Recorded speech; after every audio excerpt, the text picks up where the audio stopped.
What's up mga pre, ako yung host Alvin Pacheco at welcome sa Pinoy Rig Enthusiasts, kung saan bibigyan namin kayo ng mga reviews, insights at mga unboxings. Ngayon, titignan natin ang isang gaming monitor from AOC. Ito ang Q3279VWF8 FreeSync monitor.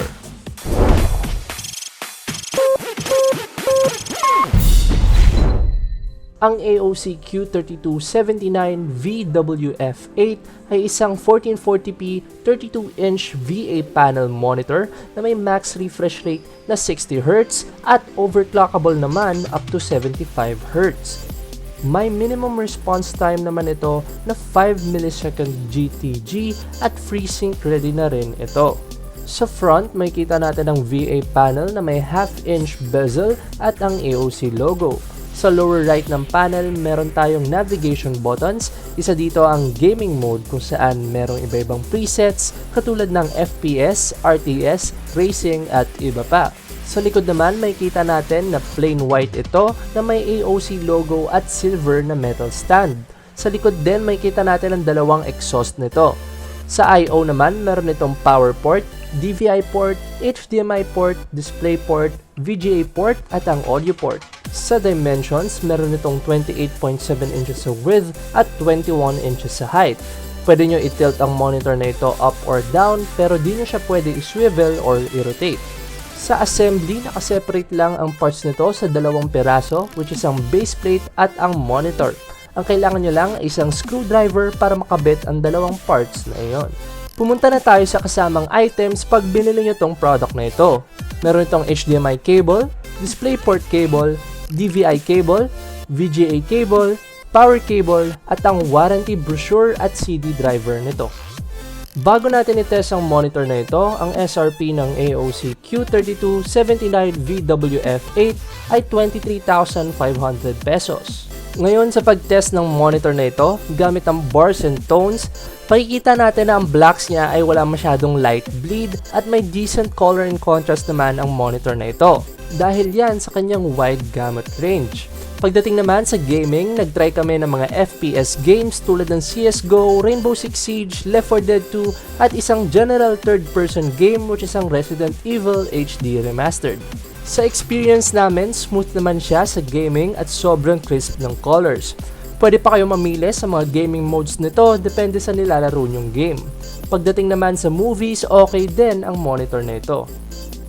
So pumunta na tayo sa pros and cons ng product na ito. Unahin muna natin sa pros.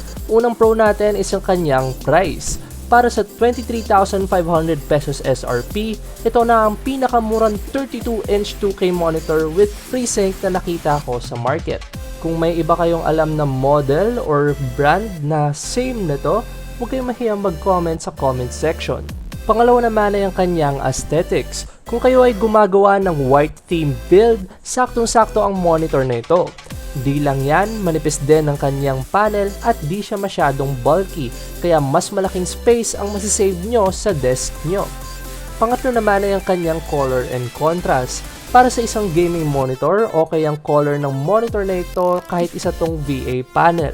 Pero naapektuhan ng color accuracy nito ng una nating cons, which is ang viewing angles. Although may declared viewing angle ito na 176 degrees left and right, kada turn mo sa monitor na ito ay nawawash out ang kulay niya. Kaya maganda lang ito gamitin kung naka-face ka directly sa monitor mo at di ka naka-angle. Also, may pagka-slight glossy din ang screen nito kaya kung may harsh lights sa setup mo ay makaka-apekto din yun.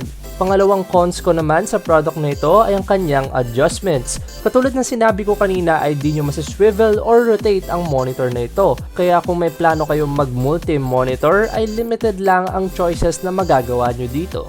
Pangatlo naman sa cons dahil isa tong VA panel na almost same na rin naman sa isang TN panel, sana na-push na ng AOC na taasan pa ang refresh rate nito hanggang 120Hz man lang. Pero siguro dahil sulit naman na ito sa price ay ginawa na lang nila tong overclockable up to 75Hz. Overall, okay ang AOC Q3279VWF8 Kung naghahanap ka ng isang FreeSync monitor na may mas mataas na resolution at panel size in a budget. Kung naghahanap ka naman ng mas mataas na refresh rate or isa kang content creator na naghahanap ng magandang color accuracy at decent viewing angles, ay dito para sa inyo. So dyan natatapos ang ating review para sa AOC Q3279VWF8 monitor. Kung nagustuhan nyo tong video na ito, i-like nyo. Kung hindi naman, i-dislike at huwag nyo kalimutang mag-subscribe. Kung may mga tanong kayo, comment, suggestions, huwag kayong mahiyang mag-comment sa comment section below at may mga sasagot naman ng mga pre dyan. Also, meron na kaming donate link sa video description, kaya kung gusto nyo mag-donate, puntahan nyo lang yan sa video description. Kaya kung nagawa nyo na yung like, dislike, subscribe, comment, donate, maraming salamat mga pre at see you on the next episode.